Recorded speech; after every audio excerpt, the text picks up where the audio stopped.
আচ্ছা, এরপর হচ্ছে গত 17 বছরে তো ছিল অটো পাসের মতো অটো নির্বাচন, গেলেও ভোট, ভোট হয়ে যায়, না গেলেও ভোট হয়ে যায়।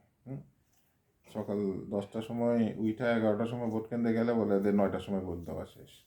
এরকম আর কি ছিল আর কি প্রহসনের নির্বাচন। তো এখন তো দিন পাল্টাইছে আসলে জুলাই যোদ্ধাদের মাধ্যমে, কিন্তু এখন তো আবার বিএনপির আবার জুলাই যোদ্ধাদের আবার পিটায়, রক্তাক্ত করে। তো আসলে ওই আওয়ামী লীগ বিএনপি দুইটাই একই রকম। আমার মতে আওয়ামী লীগ বিএনপিকে ভোট না দিয়ে জনগণের যে মতামত, বেশিরভাগ মানুষই চাচ্ছে যে এবার আসুক একটু ডিফারেন্ট কিছু।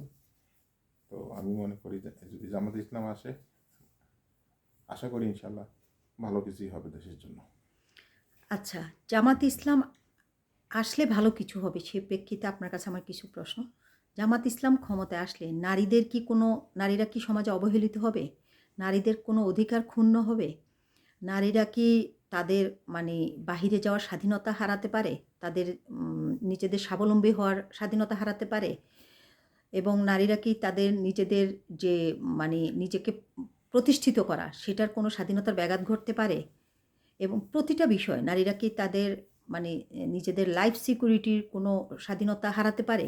এই বিষয়ে যদি একটু বলতেন। আমি মনে করি অবশ্যই না।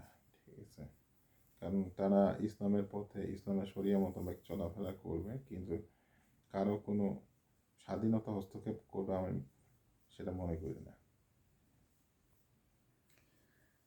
আচ্ছা, এখন এই যে নির্বাচনকে ঘিরে প্রতিদিনই দেখা গেছে যে এই হত্যা চলতেছে, বিশৃঙ্খলা চলতেছে, সন্ত্রাসী কার্যক্রম চলতেছে।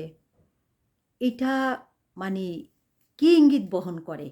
এই যে যেটা চলতেছে, প্রতিদিনই কোনো না কোনো একটা অঘটন দেখতে পাচ্ছি। কোনো না কোনো একটা সন্ত্রাসী কার্যকলাপের মাধ্যমে আবার সেই স্বৈরাচার আমলে যে ঘটনাগুলো ঘটতো সেরকম কিছু দেখতে পাচ্ছি। এটা কি ইঙ্গিত দিচ্ছে? জনগণের জন্য এটা কি ইঙ্গিত বহন করতেছে?